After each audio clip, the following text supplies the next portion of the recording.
อ้ต้นซ้ำนี้นี่แม่นเพิ่นกรีดได้เนาะต้นใหญ่เลยนี่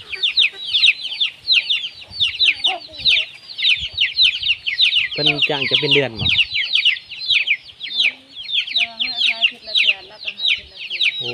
ทิศหนึ่งเขาได้ขายทีหนึ่งโคมน้ำยางไว้เนาะโอ้คืออย่างเดียวนะคะอาทิตย์ได้เรียนเขาปูเลยเขาปูตอนเช้า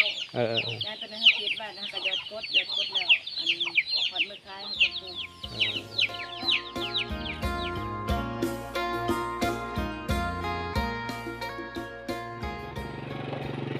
เอามาเคยสิพาเราเขามาเบิ่งสวนยางพาราพวกนี้ยังสวนยางพาราเย็นดีผักตบคนงานกินยางพารา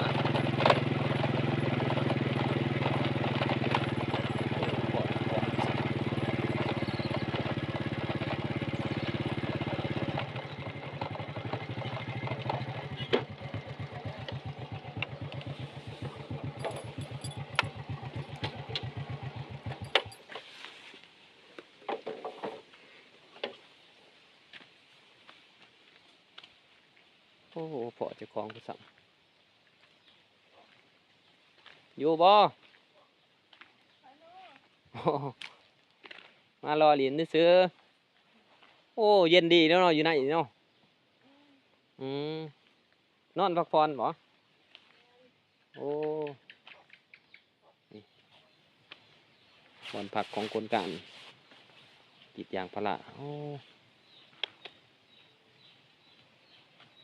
จะมีเจ้าเดียวว่ากรีดอยู่นี่เลยโอ้มี3 เจ้าเป็นสวนของคนส้นบ่หรือสวนของเวียดสวนของเวียดบ่นี่โอ้โอ้ต้นใหญ่เลยเนาะเริ่มกรีดได้เนาะโอ้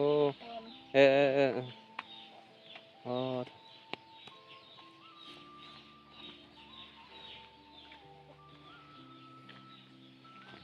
สวนยางพาราเพิ่นโป้ทง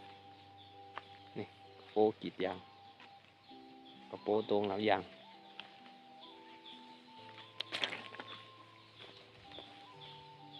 กวางเป็นกวางเลยทุกคน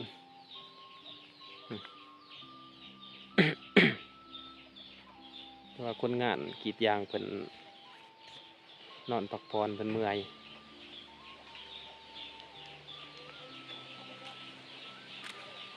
นี่ก็เจ้าหนึ่งเลยนอนกันโอ้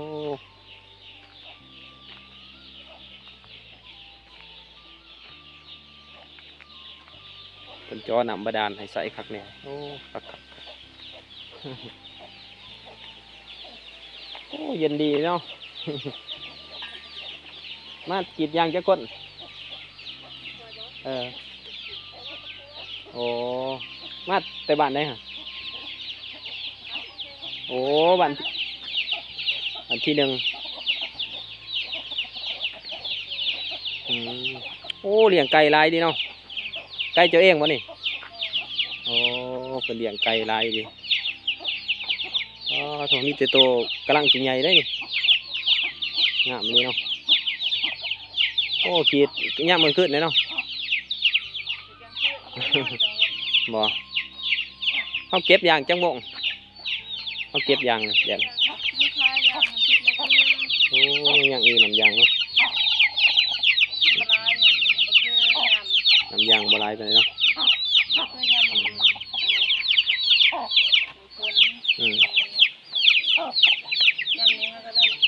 โอ้ยางคนนี้จักเฮกตาร์คือสีลายเฮกตาร์เติมเนาะโอ้ต้นซ้ำนี้นี่แม่นเพิ่นกรีดได้เนาะต้นใหญ่เลยนี่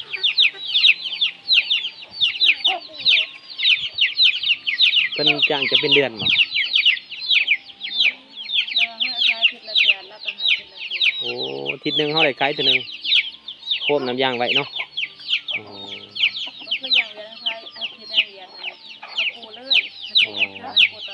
ย้ายไปในฮักเก็ตบ้านนะก็ยอดกดแล้วอันหอดมื้อคายให้จังปลูกบ่เป็นหยังตามเนาะโอ้ทิศละเทื่อเฮาได้เงินเทื่อนึงเนาะเพิ่นจ้างแน่ได้นะจ้างเจ้าแน่ได้เพิ่นจ้างจ้ะ เราเอง60 โอ้เพิ่นเอา60เจ้าได้40อ๋อถ้าขายได้10,000เดี๋ยวก็ได้4,000เนาะ โอ้60 40นี่เป็นตะม่วนอยู่เนาะอยู่สวนยางนี่มันเย็นเนาะแถวเฮาโลนฮ้อนแท้ๆแถวเฮาโอ้ อายุบันนะ นี่บ้านจัดสรรนี่ไกลๆนี่ขึ้นมาดินบ้านปากห้วยเดืออยู่นี่กันผู้หนึงว่านอนอยู่นี่ ไม่เอิ้นละมา โอ้เพิ่นมาแต่บ้านใดนี่กันนั่งนี่ บ้านที่1คือกัน โอ้บ้านที่1คือกัน มีแต่คนบ้านที่1สิบอย่าง บ่น้องกับบ้านที่1เนาะ บ้านละ14ตลาดละ14 โอ้ตลาดละ14นี่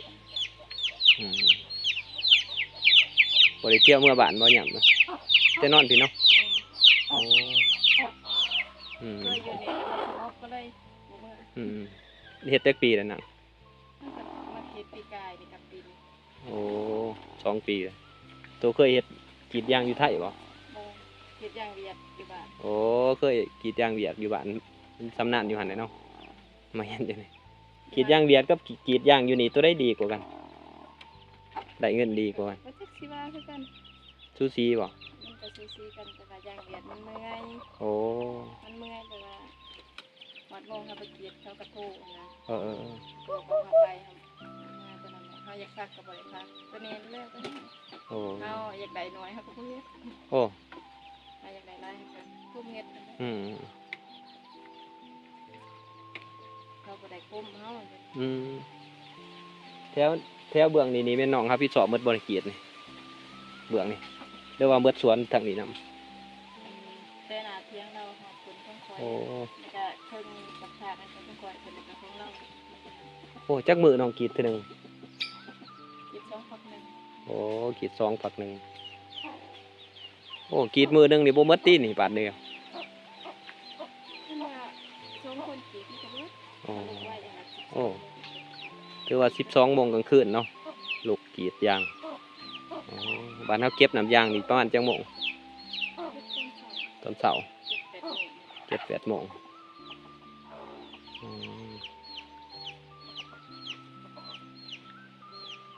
คักแต่มันเย็นเนาะอยู่ในนี่เนาะไฟฟ้าก็มีสะดวกสบายเนาะโอ้ก็ม่วนแล้วอยู่นี่โอ้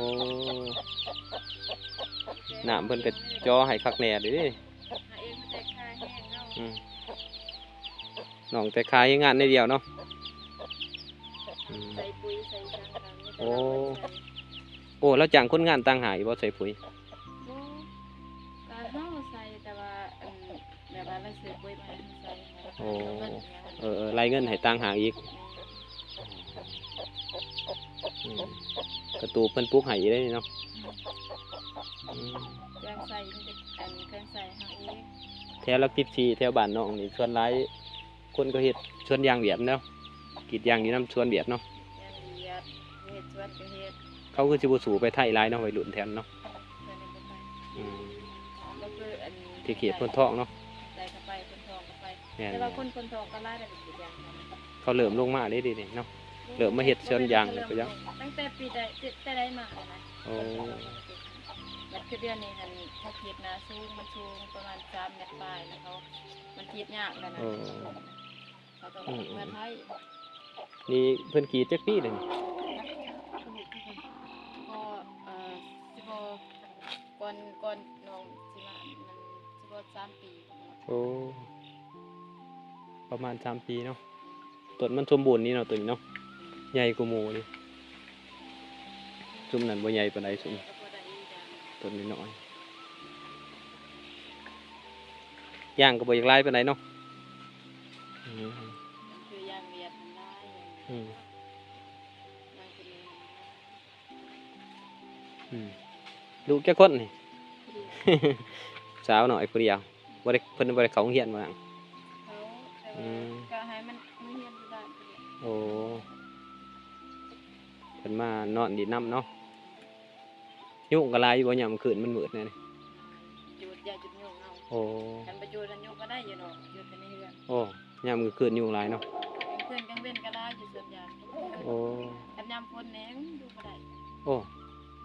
อาศัยมุ้งและนอนกลางมุ้งอยู่ที่นอน นอนอยู่ไหนนอนในมุกกันนอนอยู่นอกนอนอยู่ อืมอยู่เบื้องได้เองเนี่ยนี่ส่วนอย่างโอ้ฝากมูลก็เป็นของเพิ่นเหมือนกันโอ้ อยู่อันส่วนหน่อยก็ต้องเรา โอ้ลายเนาะของเราเนาะนี่อยู่รุมเพิ่นแม่นเบิดพุ่นน่ะก็ต้องนี่เพิ่นเคยมากรีดจักเทื่อเลยนี่ แล้วก็ขีดปีกไก่เงินเขาพร้อมกัน โอ้อืมคนเมืองคนทองเนาะบ้านยังเพิ่นอยู่ เรากับคนบ้านที่นั่นที่กันครัวแล้ว โอ้ ก็ คนที่หนึง แต่ว่าก่อนพวกเขาสิมาเกียดกับคนท้องๆมัน โอ้อืมน้องเฮ็ดสวนมันบ่อยู่บ้านแต่ก่อนบ่ได้เฮ็ด ไม่แต่อาชีพกิจอย่าง โอ้มีแติกรีดยางได้เดียวเนาะอืมอืม กิจอย่างก็บริษัท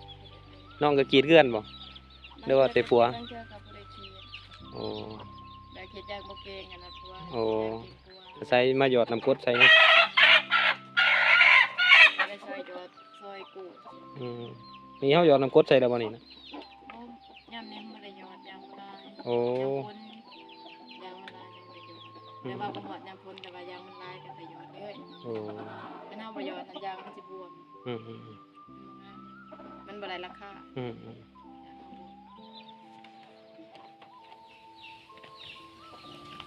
โอ้เป็นปลาลงไปหลุมฝนโตโตเป็นเจาะน้ำบาดาลให้คักแหน่เด้นี่นี่โอ้